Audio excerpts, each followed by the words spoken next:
Hello and welcome back everyone, we Weeb Online, and today I'm gonna continue the story What If Kurama Took Over Naruto's Body Part 2. If you enjoy this video, please give it a big thumbs up, and to watch more videos like this, subscribe to my channel and turn that bell notification on so you never miss an upload.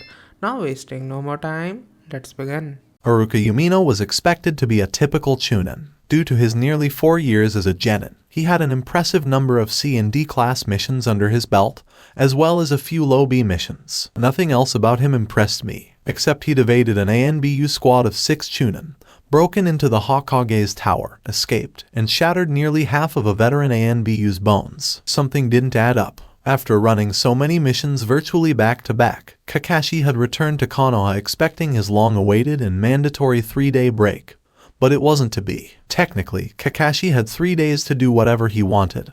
But there was only one thing he felt he could do. He needed to stop Iruka. The Grand Council didn't see Iruka as a major issue. Even though he had managed to break into the Hokage's tower with 2 other shinobi, they only saw him as a minor annoyance. Kakashi was both irritated and intrigued by the fact that Iruka had not yet been apprehended and had made 2 very interesting allies. The fact that Iruka had teamed up with 2 S-class missing nin should have motivated the Grand Council to prioritize Iruka's capture. But it hadn't. One of the missing nin had been identified as Itachi Uchiha, though this was kept quiet, and the other was more tentatively identified as Kirigakura's Hoshigaki Kisame. Kakashi had no idea how Iruka had become involved with the 2 missing nin, but as the saying goes, birds of a feather flock together. All 3 were traitors to their villages. Because no one else seemed to be concerned about capturing the rogue chunin, Kakashi decided to do it himself. The first thing Kakashi needed to figure out was why Iruka hadn't been apprehended. Kakashi had little trouble obtaining permission to view documents that he would normally be unable to obtain.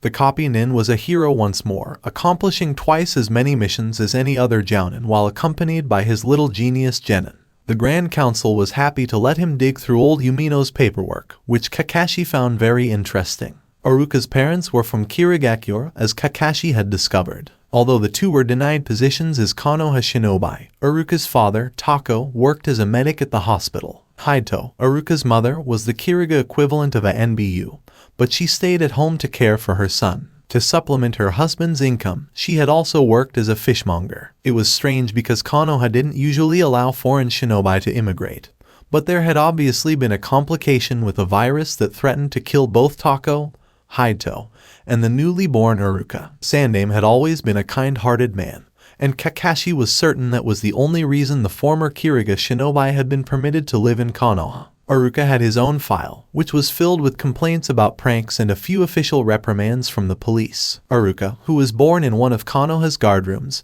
had been permitted to become a shinobi. He'd been placed on a genin team with I.M. Sashimoto and Heiate Geku when he was 12, but I.M. had discovered she was hemophobic 6 months after being made a genin and had left the cell. Itachi Uchiha had been appointed in her place. Itachi and Iruka's history together could explain why they'd teamed up, but Kakashi had the impression they hadn't seen each other since they'd attained the rank of chunin. The presence of Itachi, on the other hand, helped explain Iruka's higher-ranking missions as a genin. When Konoha was short on shinobi, a genin team led by a genius would be sent on higher-risk missions than usual. Kakashi was taken aback when he discovered a file containing coded mission reports. The code was a variation of one ANBU used occasionally, and Kakashi quickly cracked it. The first page contained an up-to-date list of Iruka's missions, which was identical to his genin record except for the addition of 12 A-rank missions. All 12 missions were basically the same in that Kiriga was to take the blame for the mission, and Iruka was a key component of that. The majority of the missions had been assassinations, and they had all been successful. Kakashi was shocked, disgusted, and impressed by the time he finished going through all of Iruka's files. Sandaime had been effectively and secretly employing Iruka for many years. Fewer than 10 people were aware that Iruka's parents had trained him to fight like a Kiriga shinobi,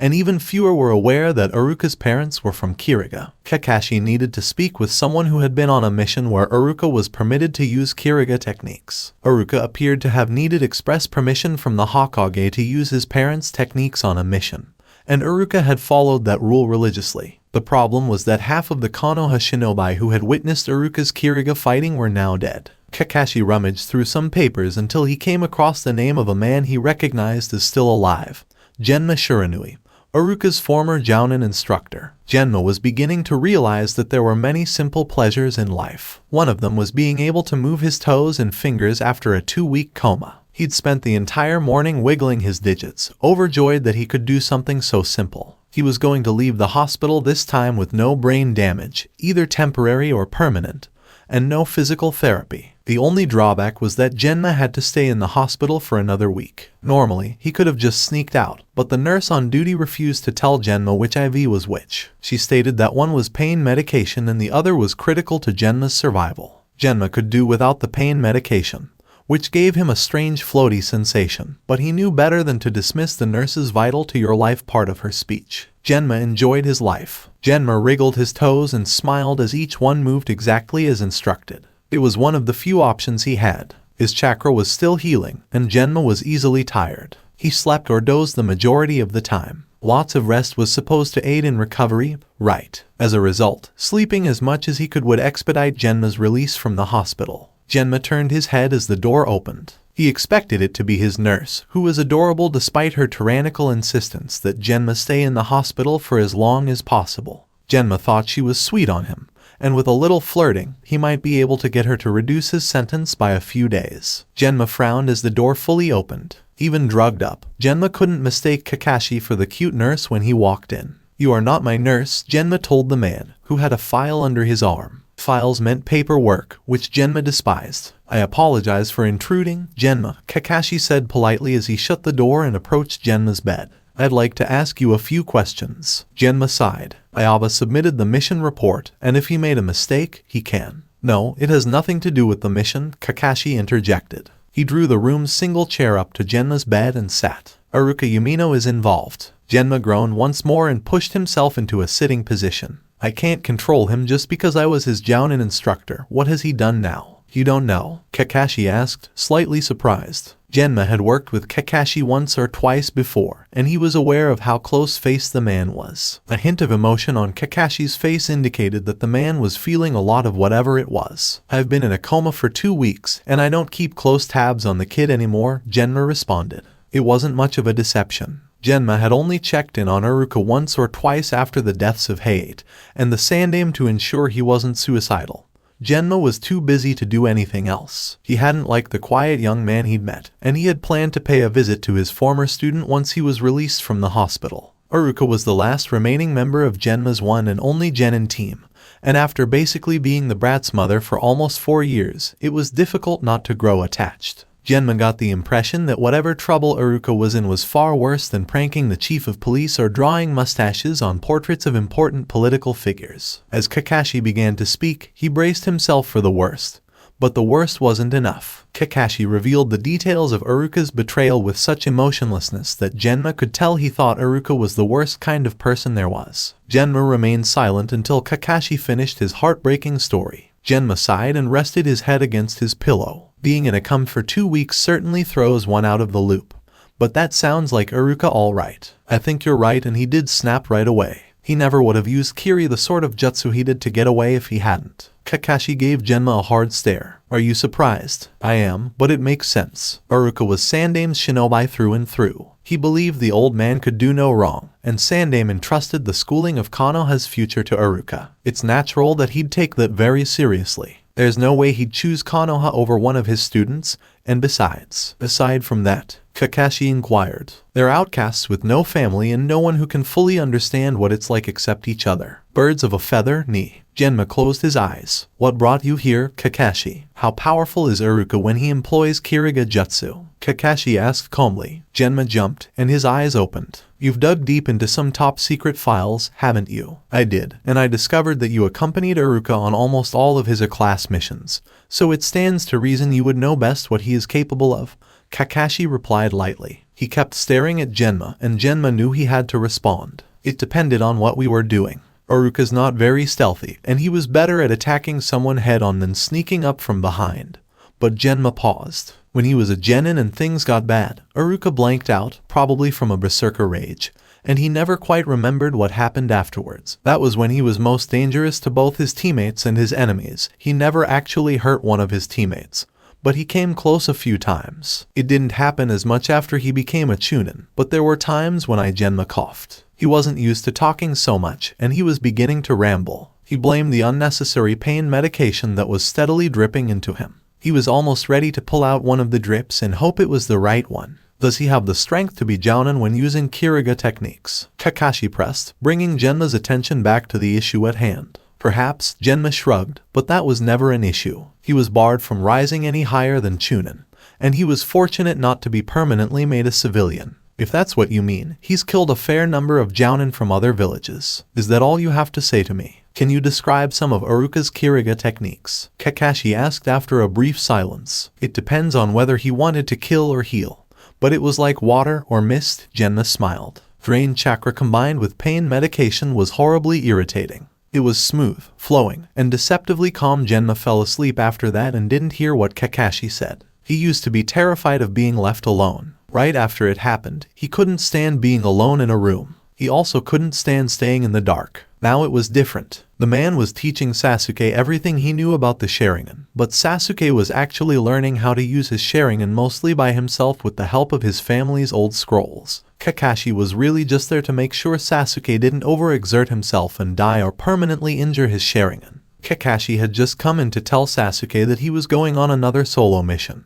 But Sasuke knew it was a lie because Kakashi was on his mandatory 3-day break from missions, and it was illegal for him to run any missions before his 3 days were up, unless a state of emergency was declared. Sasuke clenched his teeth. Kakashi had assumed that because Sasuke was young, he would believe his lie. Sasuke despised being treated like a child. Any other genin might have been told where Kakashi was going, but not Sasuke. Poor little Sasuke-chan needed to have his hand held and be protected from the cruel, cruel world. Sasuke snorted at the thought. There wasn't much else the world could do to him. He'd seen all his relatives slaughtered in the streets like pigs, and watched his brother kill his parents over and over in his mind. He'd almost been killed numerous times, and he lived to kill the brother he idolized. He wasn't a child, and he wasn't frail. He was strong. He was grown. He could take care of himself, and he didn't need anyone to watch out for him. He didn't want anyone to watch out for him. He was a Uchiha, and Uchiha were never weak. It was impossible. When he heard the stove hissing, Sasuke rushed to save his dinner from burning.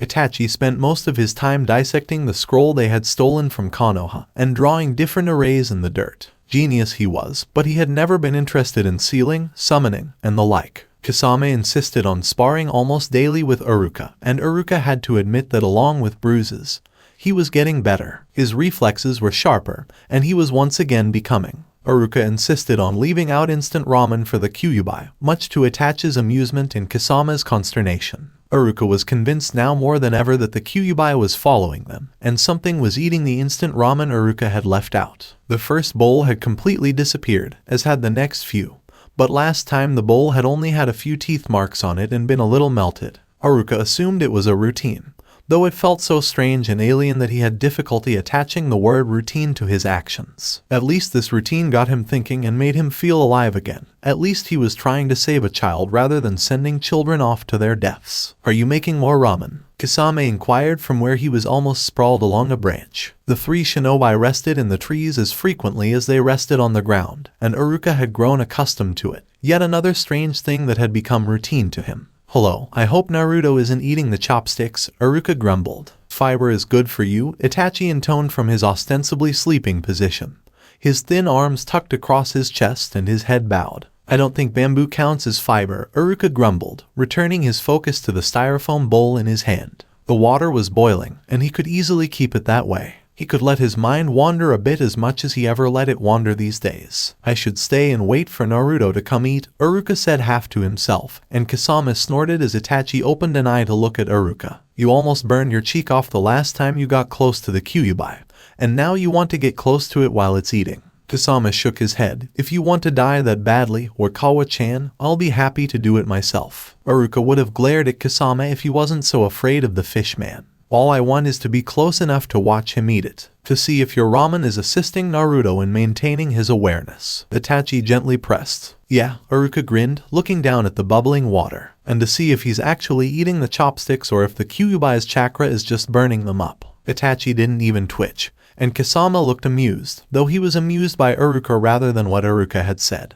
which Iruka was fine with because he suspected the longer he amused Kisame, the longer he would live. As always, Iruka carefully placed the chopsticks across the steaming mouth of the styrofoam bowl, but this time he moved back and leapt up into the fork of a tree he had found earlier. Iruka settled down to wait for the Kyuubi, feeling more cheerful than he had any right to feel, though it was complicated by a knot of anxiety in his stomach. Perhaps Naruto was too far gone to be saved. Iruka scowled at the stray thought. That was no way to think. He knew he could still save Naruto. He knew he could. He couldn't base that knowledge on anything other than a general feeling, and the fact that the Kyuubi listened to him. Why would the Kyuubi listen to a lowly academy teacher? It wouldn't, but Naruto would. Iruka settled into his perch, the bark biting into him through his clothes. He was used to stakeouts and long waits in uncomfortable places, as were all shinobi. It came with the job, just like killing did. This waiting felt different. Before, the waiting in the dark had been for Konoha, and the outcome hadn't meant more to Iruka than his life or the success of the mission. This time, he was waiting with bated breath for proof of Naruto, which was much closer to him than anything else had ever been. It would have been impossible for Iruka to tell how long he had waited if it hadn't been for the sun,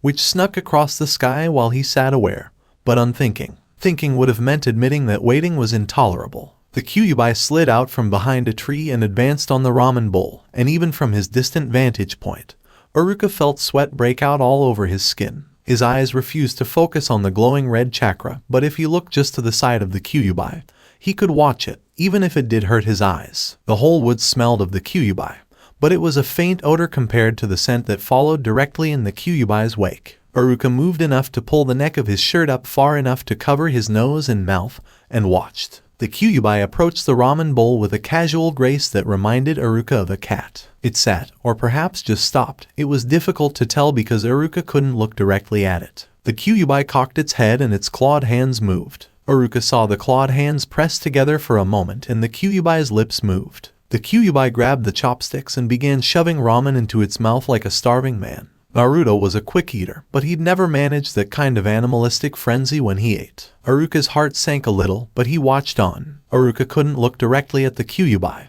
and he couldn't tell exactly what the creature was doing. He could be missing important but subtle Naruto nuances, or he could be imagining the ones he saw now. Iruka tried to look at the Kyuubi directly, but his eyes were repelled by the glowing chakra and skittered away to focus on something else. Trying to look caused pain to stab through his head and eyes, and he began to shake. The Kyuubi simply wasn't meant to be looked at, so Iruka had to settle for watching it out of the corner of his eye. The ramen was gone, but Iruka had convinced himself that the way the Kyuubi sat while eating was unmistakably the way Naruto sat while eating ramen. There was no doubt about it, and it cheered Iruka. Naruto loved ramen, and it was at least helping him. The Kyuubi stood and looked up. Iruka felt the red-eyed gaze touch him, and even though the Kyuubi was far away, his heart thundered. The Kyuubi slowly grinned. It wasn't the wild, feral grin Iruka expected. He could see the Kyuubi's whole mouth stretched out in a vibrant grin and saw the creature's eyes crinkle at the corners. The Kyuubi raised one hand and gave it a small finger. When Iruka was finally able to move, he went slowly down the tree and gently jogged over to where the ramen bowl lay.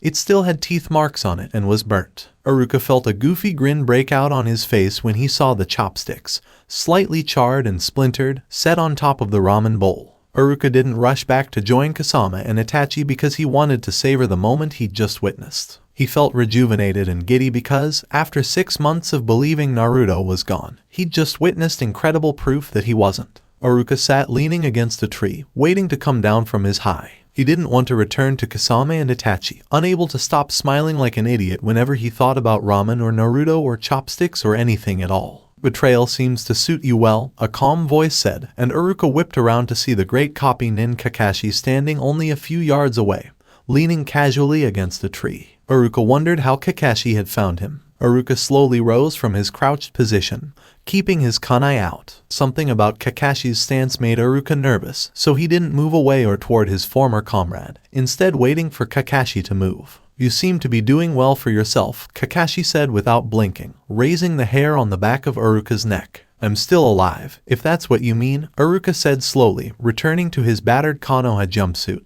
which was missing all of one sleeve, half of another, and half of a leg, and his new scar was still red, with bruises and abrasions up and down his arms and legs from sparring with Kisame. Kakashi didn't move from his tree, but Iruka could sense the man preparing to attack. I suppose I shouldn't be surprised you betrayed Konoha, given your heritage, Kakashi said instead of attacking. So Kakashi had done some research. My heritage of what? Bloodthirsty ancestors. Though, Kakashi meant Iruka's parents. Iruka had grown up hearing how his parents had escaped from Kirigakure, but it had rarely struck him as betrayal. It was something his parents had to do, and Iruka had been young enough to believe his parents could do no wrong. Even though she was pregnant, his mother couldn't let a fat, old politician insult her and keep her shinobi reputation intact. She had to kill him, but killing him made her an enemy, so she had to leave Kirigakure, and her husband had to accompany her. They became Kirigakure legends, not traitors. My parents have always been loyal to Konoha, Iruka said, his body tense and ready. They were never given a chance to be anything other than faithful, Kakashi observed. They abandoned Kasen in a house full of sharp objects. She could have started a massacre at any time.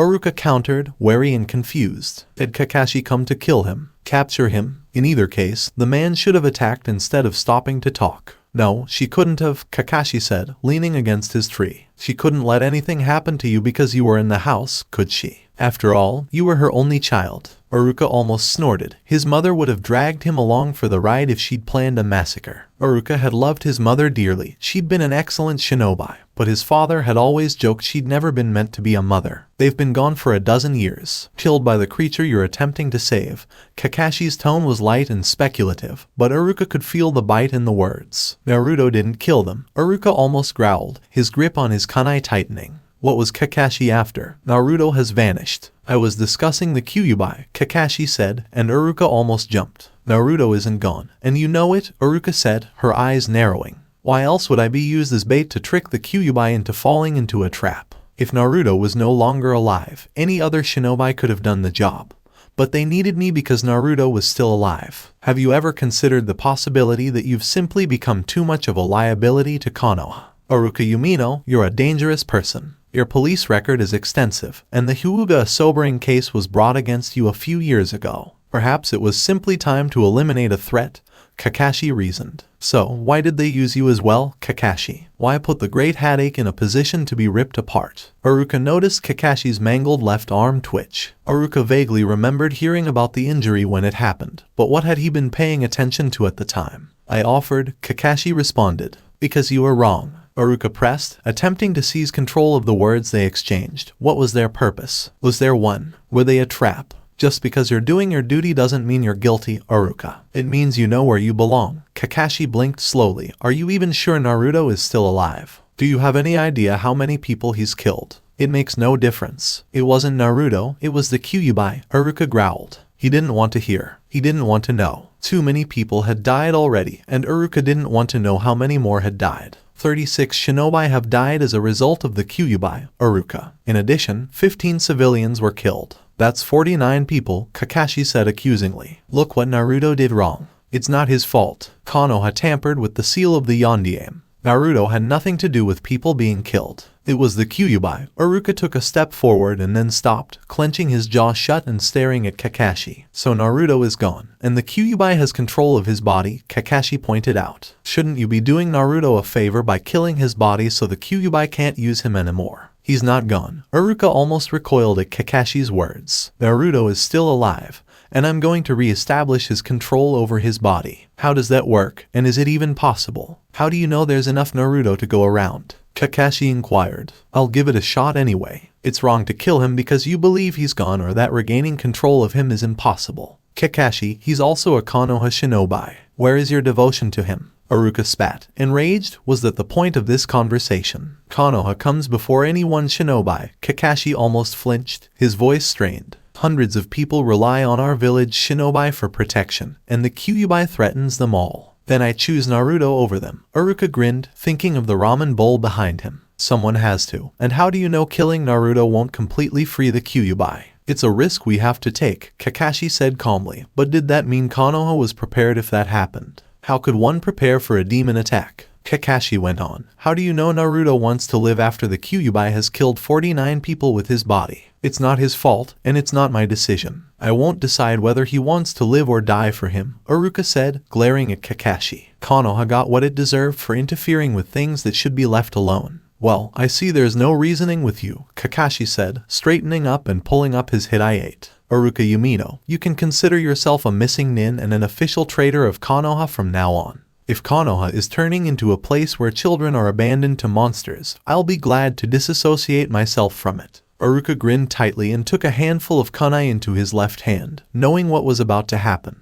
The acrid taste of old blood had faded, as had the taste of burnt flesh, and the taste in his mouth was familiar. It was salty and good. It was comfort. It was ramen. The word evoked a flood of half-formed memories as well as a rush of comfort and safety. Something about the taste in his mouth put him at ease and made him want more. Ramen made him feel safe again. But what did he need to be safe from? Nothing could harm him. The weak humans that crept through the woods were easy to deal with, though boring. None of them even started to be a challenge, let alone something that could harm him. There was no reason for comfort and safety. It was a smell, a touch, a memory. It was the smell of salt and clean. It was a calm, deep voice speaking to him gently when all the other voices were harsh and scolding. It was a gentle, calloused hand smoothing a band-aid over a scrape. It was food inside a tummy that had never felt so warm and full before. He didn't need any of these things, and he especially didn't need someone to give them to him. He'd never been weak or starved for attention, and he'd never craved touch or approval from anyone. He needed and wanted only himself. But it wasn't. He was struggling to recall something. Remembering weakness was pointless because he had none.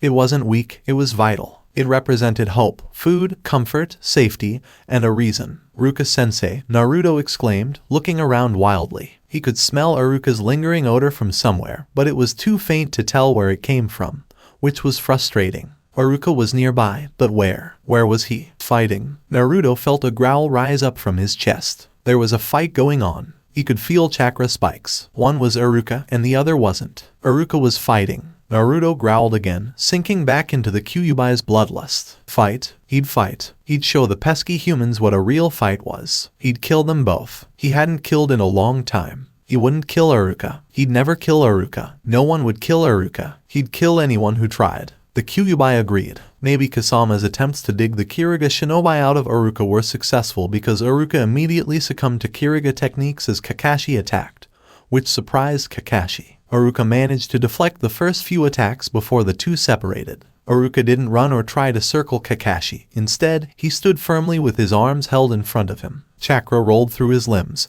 and Iruka was starting to feel terribly alive again.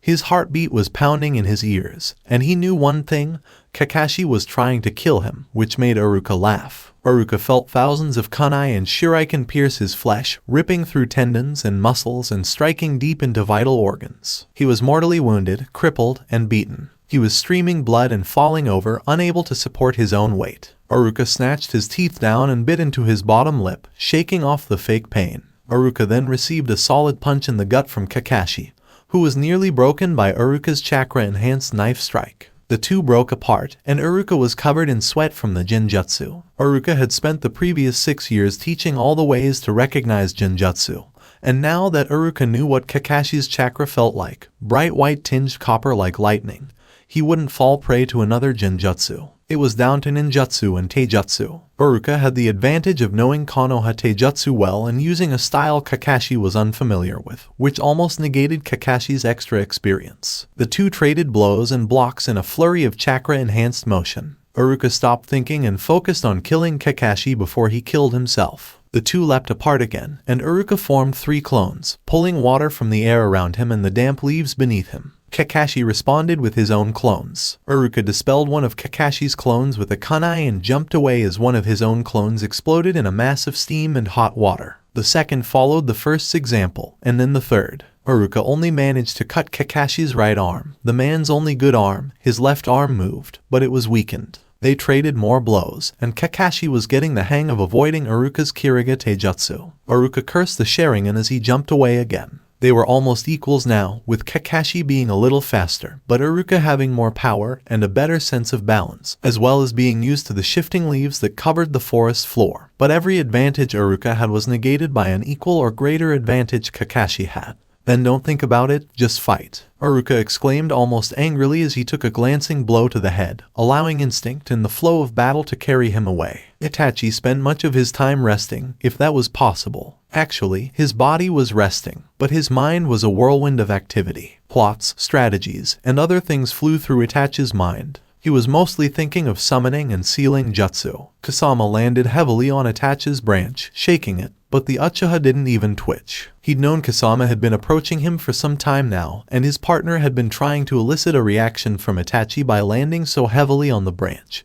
But it didn't work. "Do you like your walk?" While the Uchiha could sit still for hours, Kisame preferred to keep moving. The man was sometimes too much like a shark for his own good. As usual, Kisame scuffed his shoes on the bark, and Itachi reluctantly opened his eyes and looked up. "Nani?" Itachi finally asked as Kisame remained silent, his face solemn. "How vital do you believe Oikawa-chan is to our mission?" Kisame inquired, trying to be casual, but he wasn't. Kisame was as transparent as Itachi was opaque. "Very. We might be able to do without him, but it will be much easier if we can contain the Kyuubi in its vessel before we take it back to the headquarters." Itachi closed his eyes again. "It would be a squandering of valuable resources." Kisame snorted. Kisame was practically ancient for a missing nin, and Itachi was young for even a normal shinobi. Itachi was still the decision maker, but only because Kisame knew Itachi had a better mind for planning than he did. So Kisame, Itachi's senior by many years, deferred to the boy genius when killing wouldn't solve everything. What if someone else kills him? Kisame scratched his gills. "I doubt the Kyuubi will." Itachi paused before reopening his eyes. "What did you see?" "Not much at all. They were moving pretty fast," Kisame said blithely, trying to rile Itachi. The man reveled in the fact that he was possibly the only person who knew how to rile Uchiha Itachi, and he did it rather well. "Kisame," Itachi said calmly as he rose to his feet, almost eye level with Kisame's elbow. Iruka had been gone for a long time, but Itachi assumed the former Leaf Nin had simply been overwhelmed by whatever the Kyuubi had done and didn't want to face Kisame and Itachi just yet. He should have been more cautious. "Oh, no one," Kisame shrugged, "but I'm sure Oikawa-chan will do just fine." Itachi clenched his fists. There was only one way to get Kisame to tell Itachi what he wanted right now.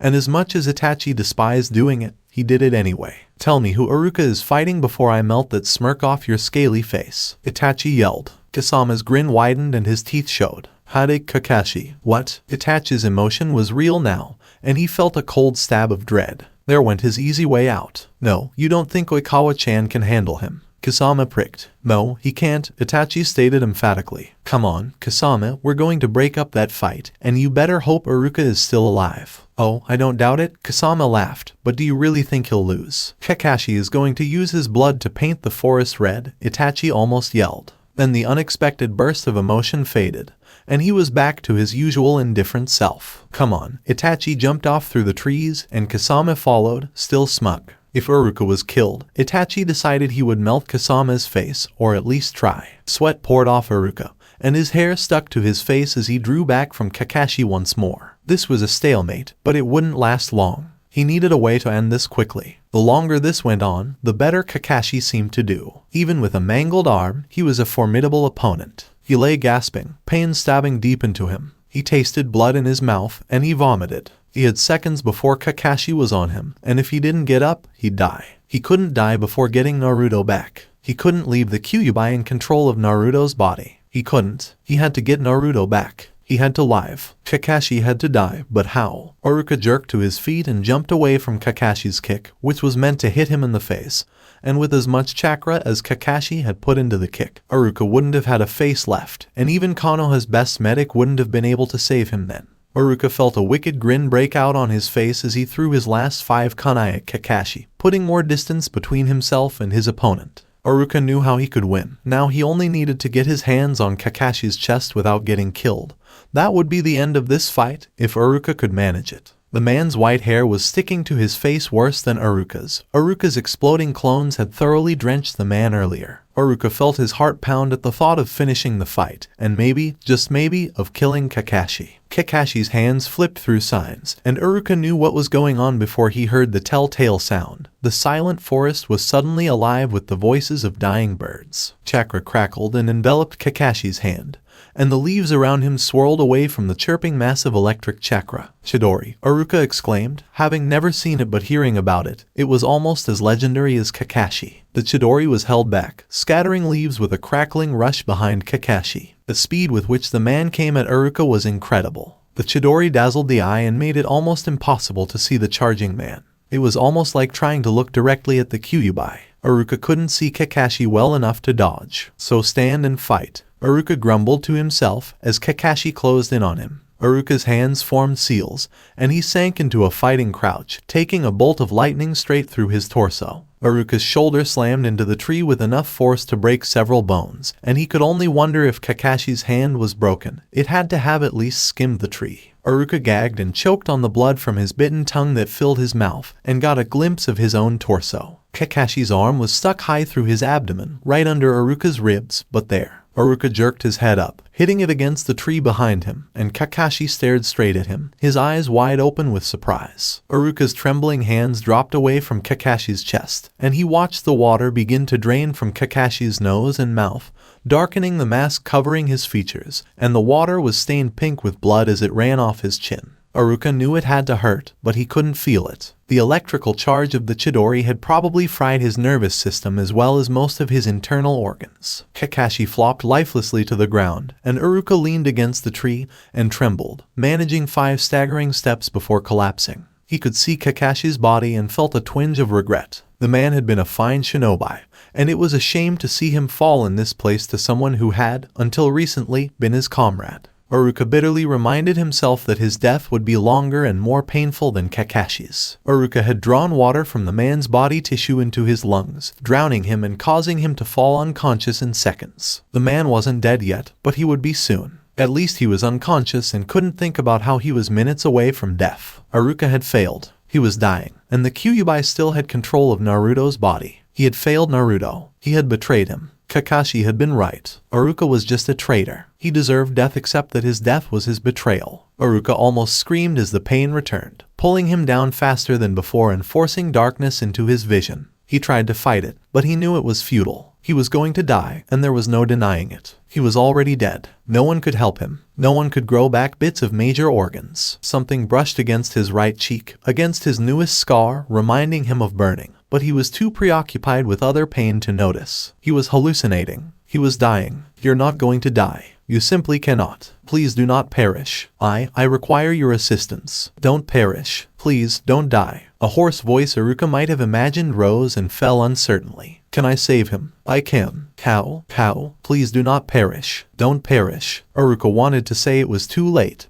He was dead, and he could feel an odd numbness creeping up on him. I won't let you die, the voice, which had to be imagined, said again. Iruka burst into flame when a hand touched his chest. Height was the first. Iruka laughed at first. Height's death was unavoidable. He was a shinobi, after all, and death would eventually tire of the substitute lives of the people Height killed and take his own. It had to happen. It still hurt. The news tore Iruka's heart out of his chest and sent him home to hide for a day. He requested a substitute teacher because he didn't think he could get through the day with his happy little students without being cruel to them or breaking down and scaring them all. Iruka was a teacher who was despised but who was also strong and unbeatable. He couldn't let his students see him cry. Height had been Iruka's friend, possibly his only true friend. Height and Iruka became friends after Height lost his parents in the Kyuubi attack. Iruka found the raccoon-eyed boy struggling down the ashy street 3 days after the Kyuubi attack. Coughing and choking on the ash in the air, they formed the first strand of an unbreakable friendship.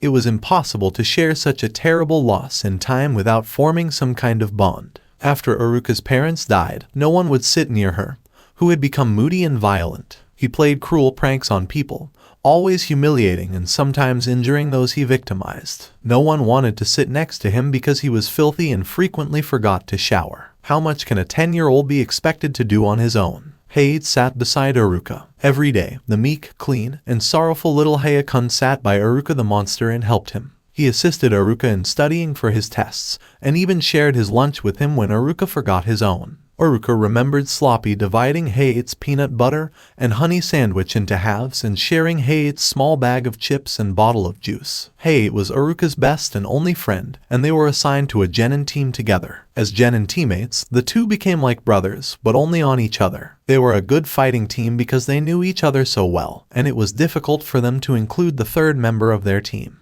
It had started with Iam, who'd never really worked well with the boys because she fought too much with Iruka. And then it was Itachi, who was so small he needed to be protected at first but eventually outgrew his older teammates. When Height became Chunin and was swamped with missions, he made time to meet with Iruka. They went out to eat on occasion. Sometimes they just sat and talked about old times and where the village was going. Even after becoming a Tokubetsu Jounin, Hayate claimed that spending time with Iruka was the best part of his day. Hayate had never lied to Iruka. Then Hayate died. It was a horrible, ignominious death that no one could explain. He was ripped apart and left for the carrion crows in his own village. It was a terrible tragedy that was almost overshadowed by the excitement of the Chunin exam, and it was later overshadowed by other deaths. It was heartbreaking for Iruka. He'd begun to believe that he and Hayate would both live to be old shinobi, and then retire to civilian life. It wasn't meant to be. Iruka knelt in front of the hero's stone and blew out his candle. He honored Hayate's death in the same way he honored his parents' deaths, the Kirigakure way. He dripped blood onto an open flame of a candle and prayed for Hayate's spirit to rest and have no reason to walk in the living world. He knew Hayate would understand. Iruka slowly stood up, realizing he wasn't alone any longer. He fumbled for words while smiling at the woman behind him. "It's good to see you again, Uego." The ANBU gave him a thin smile. She could tell Iruka's voice was deep. This was the woman Hayate had adored. He'd told Iruka not long ago that he planned to ask Yuzuki Uego to marry him as soon as the Chunin exam was finished. He'd hoped to spend the rest of his life with her. They would no longer have that opportunity. "Nothing's nice anymore, and I don't think it ever will be," Uego lamented. "I expected you to be teaching today. I got the day off," Iruka explained. He knew how Uego felt, and he felt the same way. He knew it would fade, though. It had happened after his parents' deaths, and it would happen again after Hayate's death. "That's lucky," Uego said bitterly. "I have a patrol to man in an hour," she said, placing the incense in her hand on the stone and lighting it. It was a traditional Konoha offering to the dead. The smoke was both sweet and pungent. "I want to know who killed him," Uego hissed. "All I want is to kill them as they killed him," Uego said, his face hard. Her eyes were red from crying, and Iruka knew she meant what she said. She was out for vengeance. Her only desire was vengeance. Iruka would have looked exactly like her a few years ago. Iruka might want revenge as badly as she did in a few days, but he didn't right now. Iruka wanted Hayate back right now. He wanted to see Hayate one more time. As dawn approached, he wanted to share one more boyish night of laughing and sharing secrets. He wanted to spend another afternoon grading papers while Hayate chattered and cleaned his sword. He wanted to share one more meal of peanut butter and honey sandwiches, juice, and salty chips. He just wanted Hayate back. Uego made a sobbing sound, and Iruka wondered if she would break. He wondered if he would snap. Uego sobbed, and Iruka felt his chest tighten. Hayate was no longer present. Forever. There would be no more of him or from him. Iruka felt a piece of his life die. Iruka was terrified that he would forget Hayate's face. Hold him still. Voices, noises, pain, and cold. What happened to Hayate? Hayate was no longer alive. Why? He's delusional. He won't stop struggling until he falls asleep again. A rough voice like a stormy sea. He'll hurt himself. He needs to be still and recover, said a green voice, strained and breathless. You're stronger than me, come help. Small hands touched him and held him down. He was kept on Earth. He was prevented from going to find Hayate. A broken bone or two won't matter in his condition.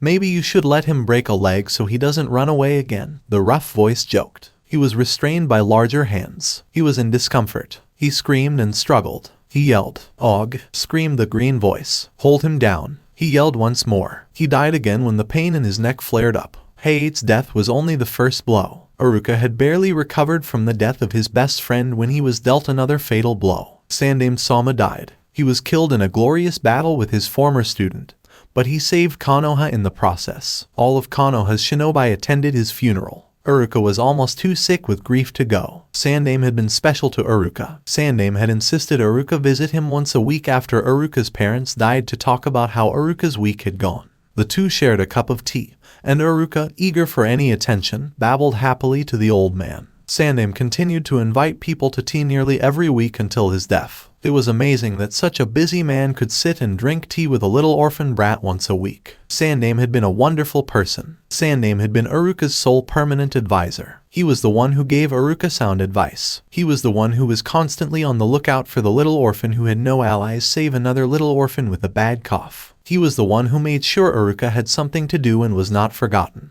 He was the one who gave Iruka his teaching position and his students. Iruka adored his students. Iruka stood in the pouring rain, glad that it covered his tears. He welcomed the numbing cold of the rain, hoping some of it would seep inside him. Iruka consoled his heartbroken students as best he could while trying not to show how much he was hurting himself. He didn't need anyone to know he was grieving the loss of his grandfather. Iruka had lost 2 pillars of his world in a single week, and he wanted to curl up and die. the only thing that kept him moving with his students. And Naruto, as bright as his dandelion hair, hopped into Iruka's thoughts whenever Iruka felt like jumping off a tall building. He was a reason to keep going. Naruto needed help, and Iruka would not abandon him. Iruka had thrown himself into his students as well. He poured himself into them and prayed for their safety every day. He had 3 more years to create efficient killers of these children, and he was going to do it. It sounded horrible, but it was the only way to keep them alive. Shinobi life was either kill or be killed. There was no other choice. Cold comfort slipped past his lips and down his burning throat. I swear, if you die now, you're a disgrace to all shinobi, the green voice said almost softly. You're twice as stubborn as anyone I know, and I know Kisame. You'll get better. The kid, Naruto, needs you. If you die, he won't have you. Are you going to mention how much you rely on him to make your life easier? The rough voice inquired. The cold pressed against his brow. He rolled away from it, but it pressed against him again. Are you awake, Oikawa-chan? Making my life easier wouldn't motivate him to wake up, would it? Trust me, Iruka has always had a soft spot for kids, and Naruto is clearly very special to him, the green voice said calmly. It was in command of what? There was no control. Control was a ruse. They were all falling, and no one could fly. So, now that you're convinced he's not going to die, you stop being so concerned. The rough voice cracked with laughter. Only for myself. If this idiot died, my life would be more difficult, and I don't want that. I'm still as self-serving and selfish as ever, Kisame. The green voice was hazy. It was amused. That's good to know. I was beginning to think you were going to soften up on me. The rough voice was threatening. Threat, danger, fight, no, too weak to fight, run. Too weak to run. Fight anyway. Go down fighting. That was the way to go. Fight until the end, and then some. The threat didn't bother the green voice. You should know better than that. I was never soft, and I am incapable of becoming soft. Some say I was rotten from the moment I was born. Aren't we all? He wondered. In agony, his throat exploded. Blood gushed into his mouth. He died once more. The worst day of Iruka's life since his parents' death began bright and cheerful. He left to teach, and disaster struck. Iruka was leading a group of children away from the school to a safe location for the second time in 3 weeks. He didn't know why this time. He sat with his students for hours, trying to teach them. They couldn't concentrate on lessons because they were still in shock from the Konoha attack. Iruka gave up and told them happy stories with happy endings while waiting for it to be safe again. Would Konoha ever be safe again? It didn't feel like it. He kept those thoughts to himself. Kakashi was the one who came to Iruka and told him the children could leave now. He grabbed the Chunin teacher's arm and whispered in his ear what had happened. The Kyuubi had eluded capture. The Kyuubi was sloppy. Iruka could have punched the man right there. How dare he tell Iruka such bad news in front of his students? How dare he say those words in front of the children? How dare he? Iruka smiled thinly. Arigatou gozaimasu, Kakashi-san. I'll take my students home, if you don't mind, Iruka said, dismissing the man from his mind and returning his attention to his students. He chattered happily to them as he walked each one home, fighting back his sick dread. He had to get his students safely home to their parents. He had to do that first. Iruka took off for the scene of the incident as soon as the last child was safely placed in his parents' arms. He was aware of its location. People on the street were wailing and whispering. Iruka's mouth was dry, and he felt lightheaded as he dropped from the rooftops and into the broken street. It was similar to the Kyuubi attack 12 years ago, but it was much smaller. This did not include the entire village. This wasn't as bad. Iruka shuffled down the street and noticed the neat line of sheet-covered bodies. His heart clenched. How did this happen? How did the Kyuubi get out? What had happened to Naruto? What happened to Naruto? Was he dead? No, Iruka said quietly as he saw 2 people he recognized. He walked numbly over to them and paused at the edge of the red-stained sheet. He couldn't look up at the crying woman or the teary-eyed man. He couldn't. His gaze was drawn to the pink hair poking out from beneath the sheet. Sakura had been lovely, vibrant, and promising. She could have saved or killed hundreds of people with her mind and chakra control. She would have been the first Haruno shinobi, and what a shinobi she would have been. Iruka recalled teaching her how to throw kunai, placing the blunted weapon in her tiny little hand and watching her face light up as she hit the target. Sakura had been the future, but she was now only the past. Iruka took a mental and physical step back. It was too much for him to look down the street. 3 weeks was far too short to lose so much. 3 years would have been far too short. Iruka drew his gaze away from the raw wound that was his heart, trying not to think. Thinking caused too much pain. Iruka immersed himself once more in his students. He was not going to let them die. He would train them to be great shinobi and ensure their longevity. He wouldn't let them perish as well. There had already been far too many deaths. Iruka was tired of dying. He wished to perish. Konoha then gutted Yumino Iruka and discarded his heart. They told him to run crash courses and have his students ready for Genin in 4 months after only 6 months of training.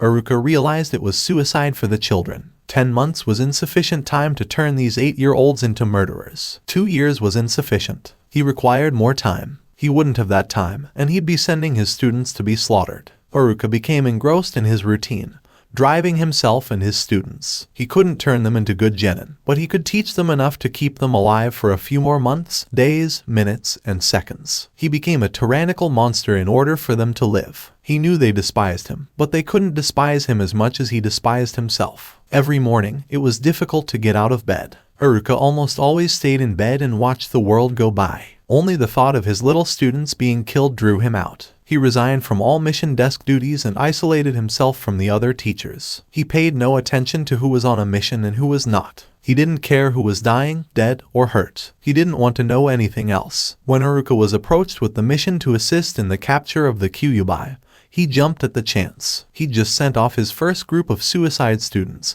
and he wanted to die before they did. Dying at the hands of his parents' killer seemed like the best way to go, and he'd be helping his village. It would be a fitting way to put an end to his gray days. Iruka joined the ANBU in the hopes that he would die and be reunited with Hayate, Sandame, and Naruto. There was no one else for Iruka at this point. He'd made a family out of those people, and now he was an orphan with no one to rely on. He'd lost his twin brother, the one who had always been there for him. He'd lost his grandfather, the man who'd led him through dangers Iruka couldn't overcome. He'd lost his younger brother, whom Iruka was supposed to look after. He was by himself. However, Naruto was not dead. Iruka was overcome with joy. He was ecstatic to realize he wasn't alone. Naruto had survived. Naruto was still alive, and Iruka was determined to keep him that way. He would not let anyone, not even Konohagakure, kill his younger brother again. Not least of all Konoha. Lies, traitors, child murderers. He'd murder them first.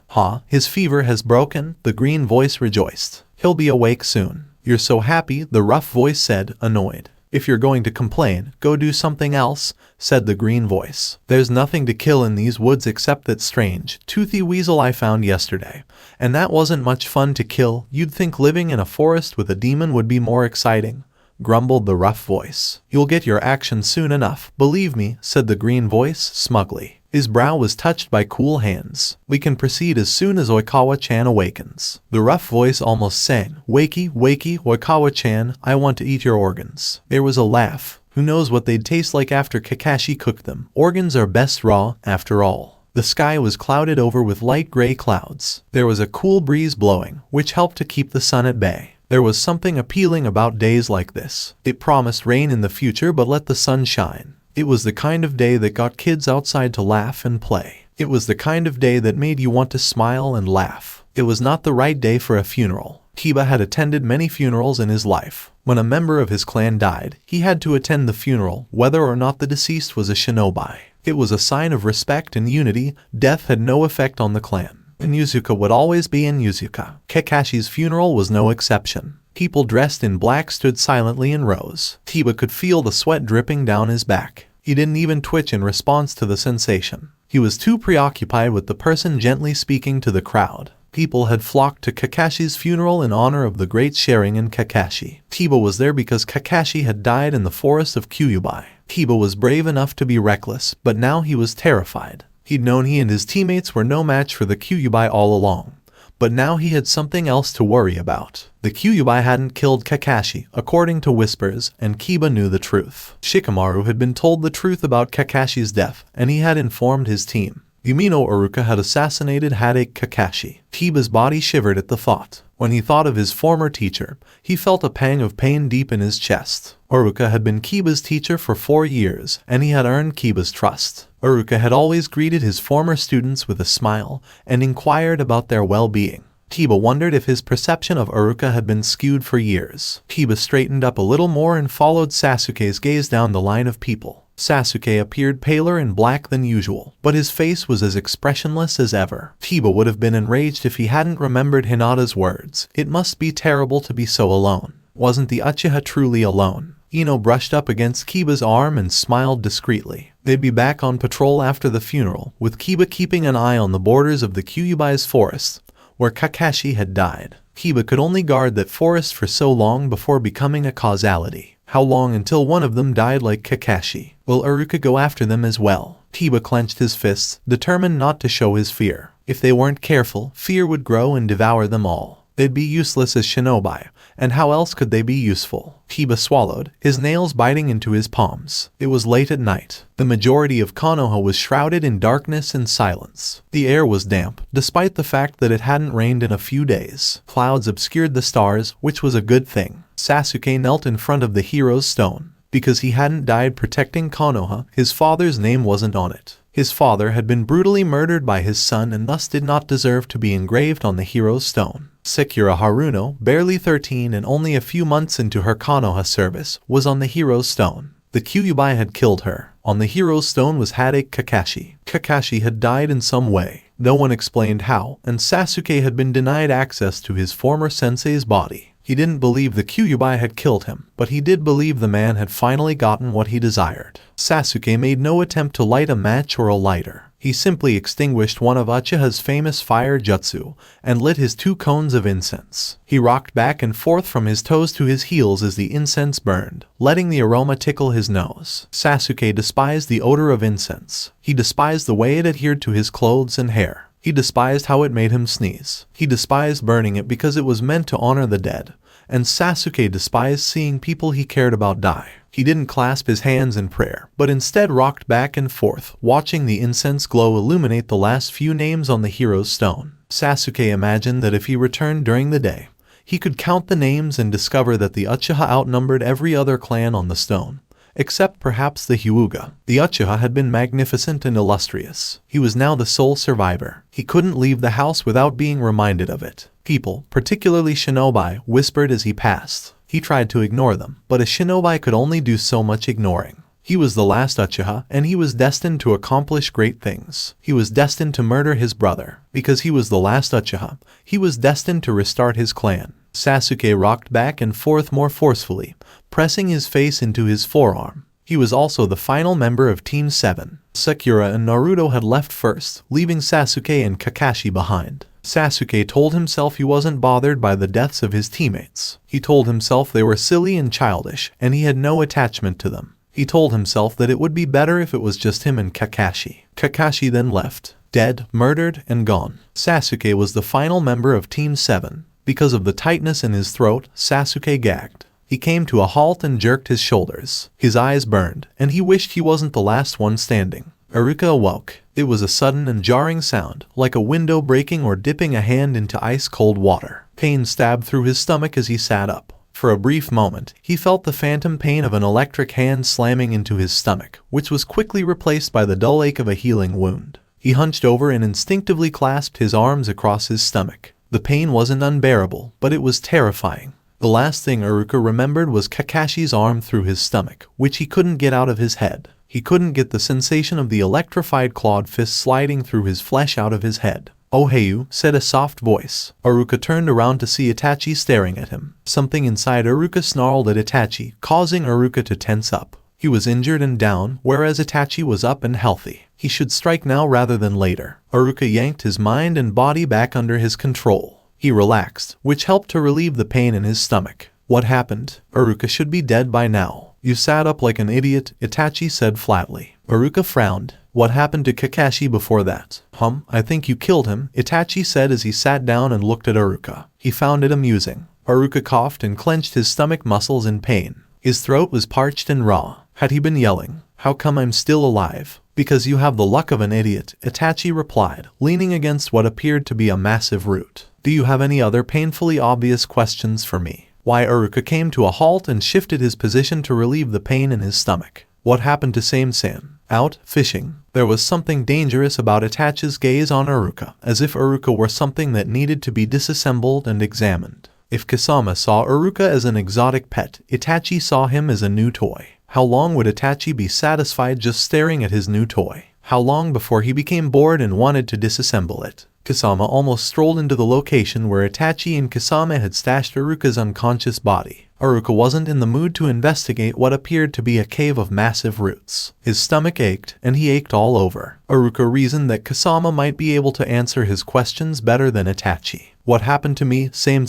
Why didn't I die? Kakashi stuck a chidori through my stomach. Kisame raised an eyebrow and tossed Itachi his 2 fish. Itachi approached them with a disgusted expression on his face. The Uchiha disliked fish. First and foremost, dear Oikawa-chan, if you wanted your organs fondled, you should have come to me first. Itachi laughed. I'd like to know how you survived as well. Kisame shrugged. We found you with a half-healed hole in your stomach and a burn on your chest. If you know anything else, please enlighten us. Kisame flopped down and gave Iruka a speculative look. Some odd keke genkai. Iruka almost burst out laughing. No, the only thing my parents gave me was a bad temper and some nasty jutsu. Nothing special. Iruka almost coughed, wondering why his throat was so raw. It hurt to talk. Is there any water nearby? Kisame flipped a canteen towards Iruka and said, Koko nai. Iruka screamed in protest as he caught it on reflex. He nearly dropped the canteen and couldn't keep a straight face. He's just woken up from almost dying. Please be gentle with him, Itachi said calmly. Would you like me to leave you 2 alone while I gut the fish, or will you break him again?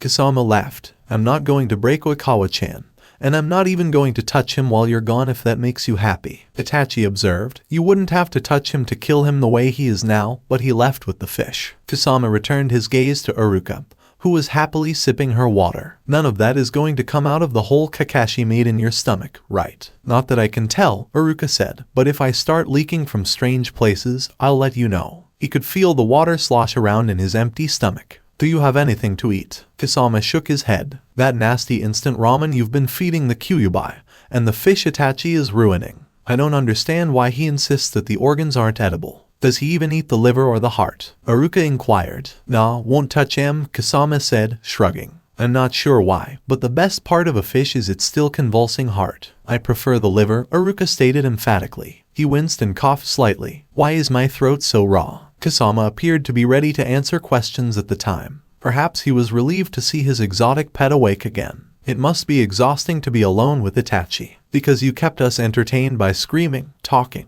and babbling almost constantly while you had a fever, and you only stopped yesterday, Kisame explained simply. Iruka was thankful. Kisame, on the other hand, was answering his questions rather than playing word games with him as Itachi had. How long has it been since I kai? Iruka's mind and voice became stuck on the word killed. He'd killed many times before and was open about it. Why was it so difficult to get the words out now? Since Kakashi and I got into a fight. Kisame scratched his scaly face.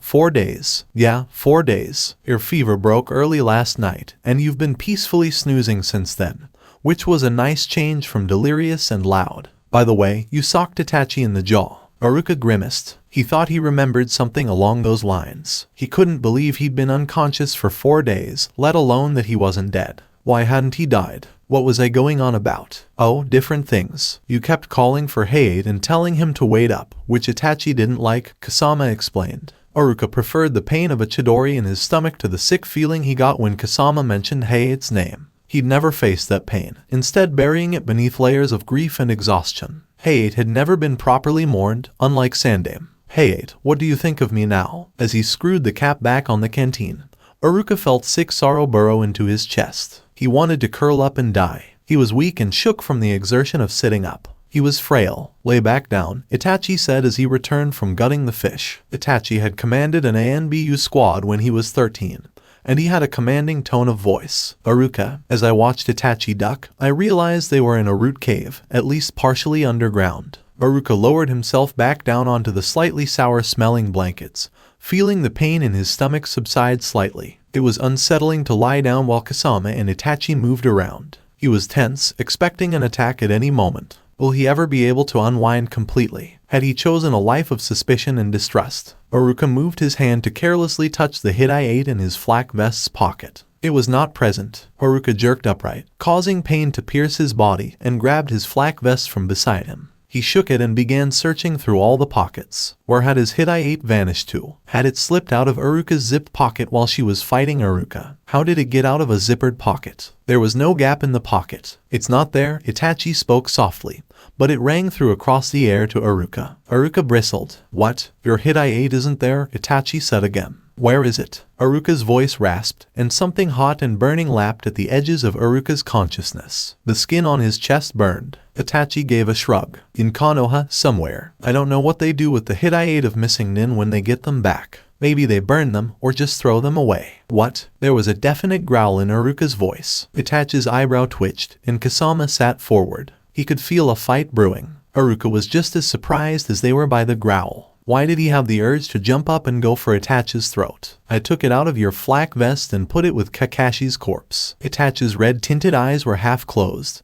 But that was worrying. It's time for you to accept the fact you're an enemy of Konoha. You've betrayed them. You're a missing nin, and your only allegiance is to yourself. Iruka leaned back on his arms and met Itachi's gaze. Those words cut deep into him. They were true. Iruka had been hanging on to the obscure hope that maybe everything would work out and Konoha would let him and Naruto come back. He should have known there was no way that could happen. Iruka was a traitor. He would never be anything else now. It was best to let Itachi's actions go and say it had been for the best. Something inside Iruka snarled at the thought of following along with someone else. It burned in his chest and wanted to beat Itachi down. It wanted to see Itachi bleeding and broken on the ground. It wanted to see Itachi dead. What is that? Iruka felt his body tense, completely out of his control. He forced himself back down, but he remained tense. What was the feeling of anger and killing intent inside him? What was making him so angry at Itachi's control over him? He'd known for some time now he was at Itachi's and Kisame's mercy. Why did it rankle so now? That's not my chakra, Iruka realized with a jolt. Chakra was best described with color, and burning like fire along his chakra lines were strings of bright red chakra. Iruka's chakra was blue and calm, but this chakra was nowhere near that. How had it gotten there, and why did it feel so familiar? Iruka tried tugging at the strange chakra and it answered sluggishly. It was centered around his stomach, where the Chidori had gone through him. Iruka felt a burning start where the chakra gathered and recognized it. This was the Kyuubi's chakra. How had it gotten into Iruka? Iruka almost jumped up when he remembered Kisame mentioned he had a burn on his chest. It was unsurprising with the Chidori being a very powerful lightning attack that Iruka would have burns, but could the burn have been caused by something else? Iruka slowly sat up again and ignored the exasperated look from Itachi. He pulled the neck of his jumpsuit down and stared at his chest. There it was. The almost healed burn looked like half a handprint, but the hand was much too small to be Kakashi's. That meant, it's Naruto's handprint, and the reason I'm alive is because he used the Kyuubi's chakra to heal me. Iruka shuddered as he felt the red chakra inside him rumble at the thought of the Kyuubi. If Iruka only had a tiny bit of the Kyuubi's chakra in him, what must it be like for Naruto, who was surrounded by such a massive amount of the Kyuubi's chakra? Was this what Naruto was dealing with? Was he overcome with terrible urges to kill just because and enjoy it? Was he constantly aware of the burning of the Kyuubi's chakra beneath his skin? Did he wonder which he really was, the heartless killing demon or the cheerful young shinobi? Iruka touched the burn mark on his chest and swore again he'd get Naruto back. There was no way he was leaving Naruto to deal with such hellish feelings. Even if he had to betray the world, he'd get Naruto back. Even if he had to betray the memories of the people he'd loved best, he would get Naruto back. Oi, Oikawa-chan, if you're done meditating you should eat. Kisame carelessly handed Iruka a cup of instant ramen. The broth sloshed over onto Iruka's fingers. He took it and looked down at the cheap bamboo chopsticks stuck in it. His hands shook. If Kisame and Itachi saw him crying, they said nothing. It took Iruka only 2 more days to get back on his feet. He wasn't completely better yet, but he could walk around without feeling dizzy or falling over. The pain of his stomach had lessened greatly, and it was a huge relief. He now knew why shinobi were encouraged to go for the gut wounds hurt. Not to mention all the important organ bits that could be slashed open or removed. Despite being back on his feet, Iruka still felt bad. Killing Kakashi, when he thought about it, made him feel sick, but there hadn't really been a choice. It had been either kill or be killed, but that wasn't helping him much. Iruka had never killed someone he'd known. Certainly he hadn't known Kakashi well or really liked him much, but it was different from killing someone he didn't know. Itachi had gone off again to sneak more food out of Konoha. Kisame wasn't worried, so Iruka didn't worry. Itachi was a genius. Stealing food should be easy for him. Would Iruka be better off if Itachi got caught? Probably not. Kisame would insist on getting Itachi back and Iruka might lose both his allies. As wary as he was of Kisame and Itachi, he needed them. Iruka hoped they still needed him too. Kisame didn't approve of Iruka's blue mood, and Iruka wasn't happy with it either. He felt like part of himself was trying to go numb, and it was a part of him he'd just woken up again. While he'd thought Naruto was gone, Iruka had shut part of himself down, the part that loved, felt, and cared, and only recently had he been alive and feeling again. He didn't want to go numb again. Where are you going? Kisame asked as Iruka stood up. For a walk. I can't think while you stare at me like that, Iruka replied. He started off into the woods, aware that Kisame would not follow him. The fishman was convinced Iruka could take care of himself, but Itachi wasn't. Iruka just wanted to be alone. He didn't really want to think. Thinking would take him back to Kakashi, and Iruka was afraid of going numb again if he thought about Kakashi too much. So think about Naruto. Iruka grinned a little. He remembered the wide-handed wave he'd gotten from his former student. Naruto knew who the ramen was from, and he'd saved Iruka's life. Naruto was most certainly still around, and even the Kyuubi couldn't keep him down. There was something to be said for his determination. The leaves crunched under Iruka's shoes, and he looked around at the trees. These giant trees were the namesake of Konohagakure, the village hidden in the leaves. Konoha was like a great tree, and the shinobi were her leaves. Shinobi brought Konoha money from missions and provided protection. Shinobi fell easily, but always there was another to take the fallen's place. That's all we are, leaves. Short-lived and unimportant to a village that's as immense and old as Konoha's. Iruka thought solemnly. The deadfall under his feet crunched and Iruka smiled to himself. And when we fall, we're just deadfall. That's all you are now, Iruka, deadfall. Iruka felt the burning in his stomach where he kept the Kyuubi's chakra gathered. Burning deadfall. Iruka heard a rustle and whipped around. His stomach muscles hurt as he moved, and he was stiff. He sank down into a crouch and knew he should run instead of fight. The fiery chakra inside him snarled at the thought of running, and then it tried to break out of Iruka's control. It sent his heart pounding and made him want to charge forward on all fours with his teeth bared. Iruka forced the burning chakra back under his control and waited. There was another noise, and Iruka tensed further. The Kyuubi slid out from behind a tree. It looked at Iruka, and something about its posture made him pause. There was something about it that was different. Something was familiar. Was that because he had some of the creature's chakra inside of him now? Iruka-sensei. Naruto almost shrieked before throwing himself around the tree and into his teacher. Iruka forced his arms away from his kunai in defensive stance and let the child hit him. Naruto immediately flung his arms around Iruka and burst into hard sobs. Iruka automatically wrapped his arms around Naruto and looked down in surprise at the almost blonde head. The Kyuubi's chakra cast a faint glow around Naruto, and the tails, lengthened limbs, and elongated ears remained, but this was Naruto. Iruka had no doubts. This was his Naruto. His happy little dandelion boy is full of mischief and smiles. This was his student. Iruka ignored the strange color of the boy's hair, and the musk that still hung around him. He clutched him tightly and felt the sobs shake him. It was a wonder Iruka wasn't crying as well. I thought you were dead, Naruto almost howled into Iruka's flak vest. He looked up at Iruka, his eyes purple with a red band around the pupil and a blue band around the edge of the iris. I thought Kakashi-sensei had killed you, he said, his voice strained. He did, but you saved me, ne. Iruka smiled, and it was a genuine smile. And then, Naruto breathed deeply as he buried his face back into Iruka's flak vest. Another sob stung his shoulder, and his voice cracked. I thought he was lying to me again and that I'd killed you. Who is he? Iruka inquired, wishing Naruto would return his gaze. He wanted to see the faint band of blue expand and consume all the other colors in Naruto's eyes. He wanted his blue-eyed, laughing prankster back. The Kyuubi, Naruto growled, turning his face away from Iruka's flak vest to speak. He lies a lot when he talks to me, when he bothers to. He tries to trick me into giving him my body all to himself, and if I agree with him for 1 second, Naruto cut himself off and pressed his face into Iruka's flak vest again. Naruto trembled. Iruka could feel the Kyuubi's chakra strengthening as he quivered all over. Iruka tightened his grip on Naruto and pressed his cheek against Naruto's hair for a moment. He exhaled and heard Naruto sob again. Naruto. Iruka drew back and rested his hand on Naruto's shoulders. He smiled down at the boy's tear-streaked face. How did you like your ramen? Naruto grinned back, revealing far too many sharp pointy teeth. Tatemo oishii desida. You're the best, Iruka-sensei. I try, Iruka replied. He couldn't stop grinning like an idiot. I'm glad you like it so much. Instant ramen can't compete with the ramen at the Ikaraku, but I couldn't get any of that for you. Ramen's ramen, Naruto said, almost cheerfully, though his voice was still thick from tears. He was still shaking, and Iruka wondered if it was from holding the Kyuubi back. Here, sit. Iruka flopped down gracelessly on the deadfall, and Naruto flopped down beside him with twice the grace as Iruka. His long limbs folded easily under him, and he sat in front of Iruka, their knees touching. Iruka reached out and ruffled Naruto's hair. Naruto shook his head and wiped his tears away. Did I really save you? Naruto inquired quietly. Sure you did, Iruka replied. He drew his shirt up and showed Naruto the still red mark on his stomach. Kakashi put a chidori right through me,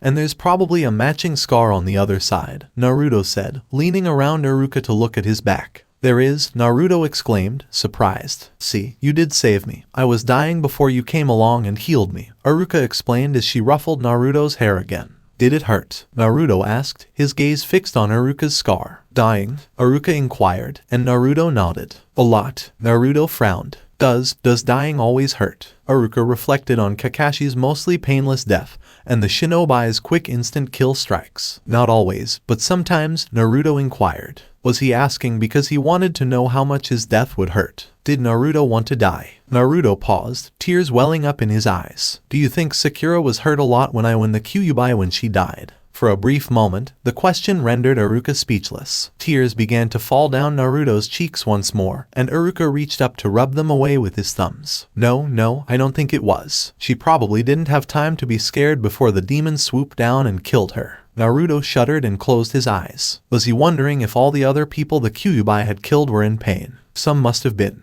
Was he wondering how many more people the Kyuubi would brutally kill? Iruka leaned his brow against Naruto's. He could smell the Kyuubi's scent and, just maybe, Naruto's boyish scent beneath. Naruto, look at me. Naruto slowly opened his eyes and looked up at Iruka. It was difficult to concentrate this close, but Iruka refused to back down. Iruka's imagination or a wider band of blue. I promise I'll get you back in control of your body, Iruka said quietly. I promise I'll find a way to do it, and you'll never have to worry about the Kyuubi again. Something red and fiery growled within Iruka, and he wondered if Naruto felt an answering growl in his own body. I promise. Naruto fixed his gaze on Iruka. His eyes were wide with disbelief. Iruka drew his head back and waited for a verbal response. Had Kakashi been correct? Would Naruto want to die after what the Kyuubi had done to his body? If he did, Iruka would perish with him. I thought you'd come to kill me, Naruto said, his voice shaking. The Kyuubi killed your parents, and I thought you'd come to kill me to get rid of the Kyuubi, Naruto explained. Naruto squeezed Iruka's knees with his hands. I don't want to die, Naruto said, trusting Iruka to do the right thing. Naruto was fine with Iruka killing him to get rid of the Kyuubi. Naruto would let Iruka do what he thought was right because he trusted him. No, I haven't. I came to get you back, Iruka replied. He was about to cry, but he didn't. He needed to be strong for Naruto. I came to save you. Naruto laughed and grinned. In relief, he fell forward and buried his face in Iruka's knees, sobbing and laughing. Iruka gently stroked Naruto's head, wondering if he would laugh and cry along with Naruto. Naruto nodded off, curled over Iruka's knees, and drooled. Iruka was unconcerned. He couldn't feel his feet and his legs were going numb. He didn't give a damn. There were 9 tails draped behind Naruto, some twitching as the boy dreamed. Iruka didn't mind. It was still Naruto. It was Konoha's top prankster. It was Iruka's students. It was Naruto. Naruto jerked up and sat up. He appeared bleary-eyed for a moment, then his eyes narrowed and he bared his teeth in a snarl. Iruka felt the Kyuubi's chakra erupt around him. His stomach hurt. Fight, Kyuubi, Naruto snarled. He looked at Iruka and red devoured purple. Fight, Kyuubi, Naruto said.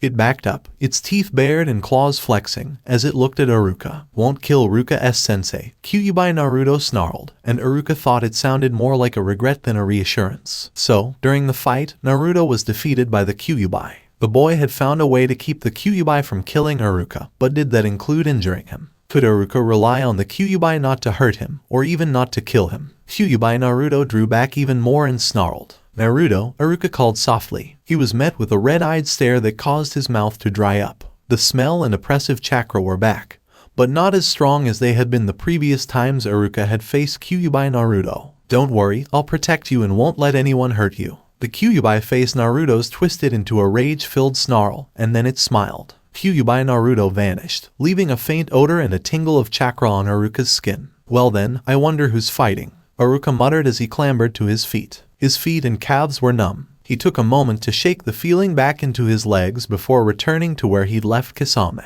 He felt safest with the fisherman for the time being. Kiba followed Shino and Ino closely. He was the backup in case something went wrong. He was the physically strongest member of his team, but he wasn't sure he could beat Shino in a fight. Ino was a competent fighter, but her abilities were more suited to deception than combat. Shino had detected something, and Ino claimed to have seen something as well while patrolling the forest's edges. Shikamaru had warned them not to go too deep into the forest, and since Kakashi's death, they'd been even more careful to stay on the outskirts of the forest. Kiba began to suspect that his former sensei was no longer acting alone. There were rumors, but nothing concrete. Shino abruptly halted. Kiba and Ino came to a complete stop right behind him. They didn't need hand signals to tell each other what to do anymore. Kiba, who was already familiar with Shino's personal body language, could predict Shino's moves before the other boy made them, and he was almost as good at reading Ino's body language. Of course, Kiba had always been acutely aware of body language. Kiba peered over their shoulders as Ino eased up beside Shino. Shino's attention was drawn to a large man wearing a red and black cloak. The man was huddled in front of one of the many streams that ran through Kyuubi's forest. Kiba felt Akamaru's hackles rise, and he knew the man was dangerous and gone.